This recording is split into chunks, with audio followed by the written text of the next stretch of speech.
This short video will explain how to learn Sindhi language with advanced Sindhi flashcards. The box contains over 100 flashcards and instructions. As you can see on the instruction sheet, there are 52 cards that explain Sindhi alphabet. Arabic Sindhi alphabet has 52 characters. But cards also explain how alphabet is written in Devanagari as well as in Roman script. So even if you do not know Arabic and Devanagari scripts, you will be able to learn Sindhi using Roman script. The pack contains 7 cards that explain how to count numbers in Sindhi. It also contains 7 cards for days of a week. 1 card explains names of colors in Sindhi. There are 4 cards that will explain vowels in Sindhi.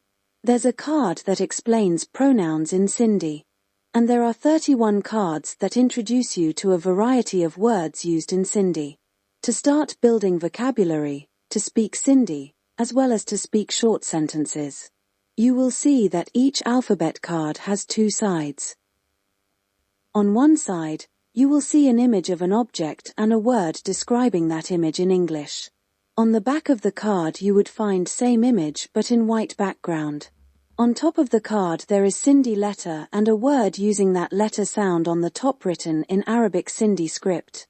On the lower left side of the card there is Sindhi letter and the word using that letter and letter sound written in Devanagari Sindhi script. On the lower right side of the card there is Sindhi letter and the word using that letter and letter sound written in Roman Sindhi script. Under the image in the bottom center of the card is Sindhi letter and a word using that letter sound on the top written in Arabic Sindhi script but in white shade. Please do not write with permanent ink on the shaded word and letter. This is given to see and practice writing on a separate paper. Enjoy learning Sindhi with your children, friends, and family.